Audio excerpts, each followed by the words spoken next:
Hello and welcome back to Nathan Bell's podcast. Be sure to like, subscribe and share with your friends. Today, Nate would like to talk about his recent stay in the psychiatric ward. Yes, well, last Thursday I checked myself into the psychiatric ward because I wasn't feeling very well. I had spent the week travelling up to Queensland for my grandfather's funeral.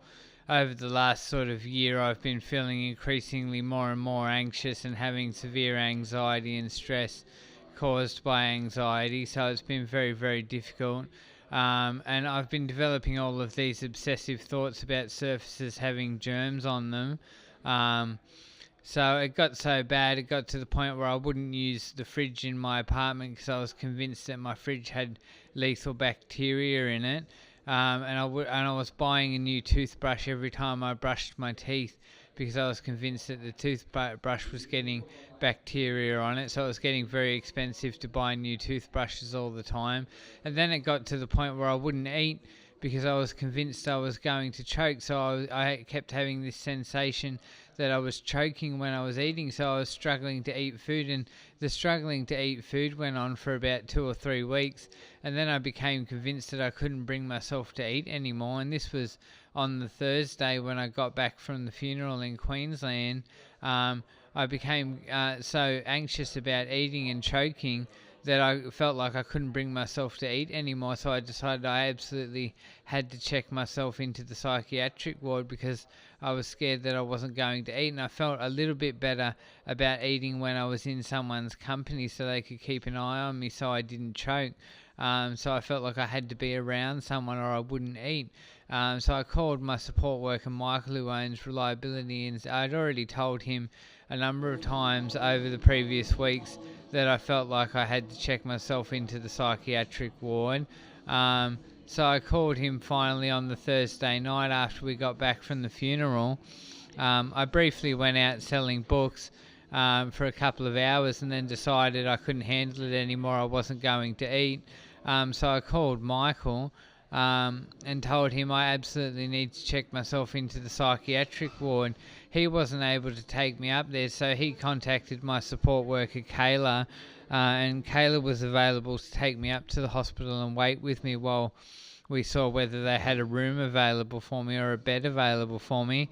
So at about 5 in the afternoon, Kayla picked me up, 5:30 it was, on the Thursday afternoon, and she drove me up to the Mater, and we went to the emergency department, and I went to the triage nurse and said, look, I'm having very negative thoughts about severe anxiety, about choking when I eat. I feel like I can't eat.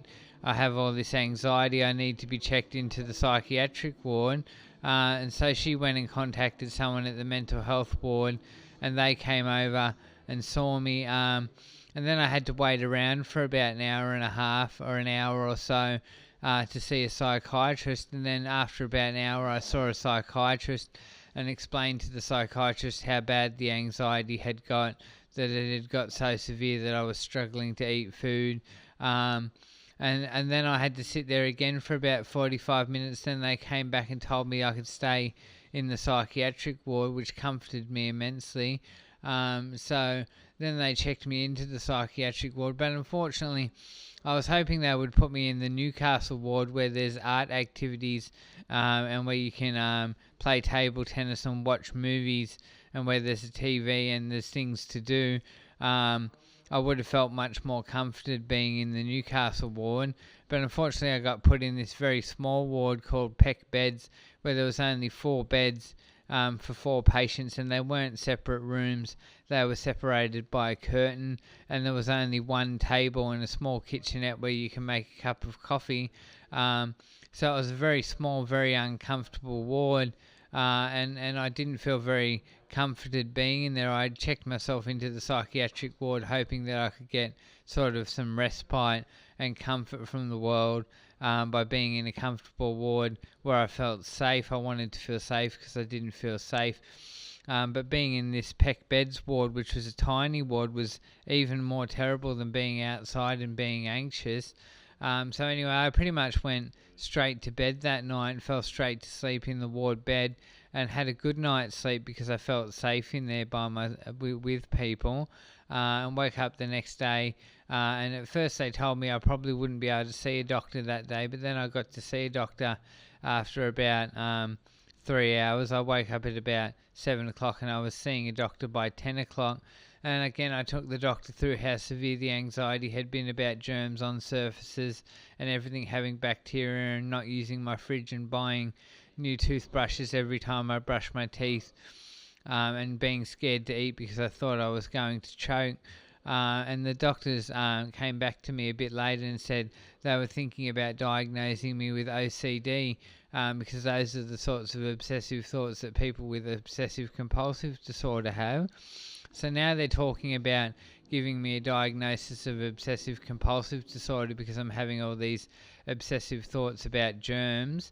So that's a relief to know that I can get that diagnosis. Now, I hadn't been taking my mood stabilizers for about 3 years. I take my antipsychotic injection every fortnight, but I hadn't been taking my mood stabilizers. So the medication they've prescribed me is for me to start taking my mood stabilizers again. So anyway, they released me Friday after I saw the doctor, and I only ended up staying Thursday night. And they released me Friday around midday, and the hospital paid for me to get a taxi back to my place. Thank you, hospital. And on Saturday I started they gave me 10 days worth of mood stabilizers, and on Saturday I started taking the mood stabilizers again, and I've been feeling much better. The mood stabilizers have alleviated the anxiety. I no longer am paranoid about eating. I can eat comfortably again. I'm still having some of the negative thoughts about germs being on surfaces, and I still won't use the fridge, and I'm still inclined to buy a new toothbrush every time I brush my teeth, but the anxiety about eating has disappeared, and I feel much more comfortable, and a lot of the negative thoughts have died down. So I'm feeling a bit better in myself now that I'm back on the mood stabilizers. I hadn't been in the psychiatric ward in 4 years. Last time I was in the psychiatric ward was just when COVID was kicking off, and just about a few months before they said they were going to start bringing in the lockdown. So it's been about 4 years since I've been in the psychiatric ward. Typically, when I've gone into the psychiatric ward, I've been forcibly admitted and brought in an ambulance. This is the first time I've checked myself into the psychiatric ward voluntarily. So I definitely needed to be there because I was scared I wasn't going to eat. But as I said, now that I'm taking the mood stabilizers again, the anxiety has alleviated and I can eat comfortably, and I'm not scared of eating anymore. Still having some of those obsessive thoughts about germs being on surfaces, but feeling much better. So yeah, it's unfortunate I had to go into the hospital for the night, but at least it was only one night, and now I'm medicated and feeling better and less anxious. So there's a little bit about my recent trip to the psychiatric ward. So drop a comment in the comment section if you've ever been to the psychiatric ward.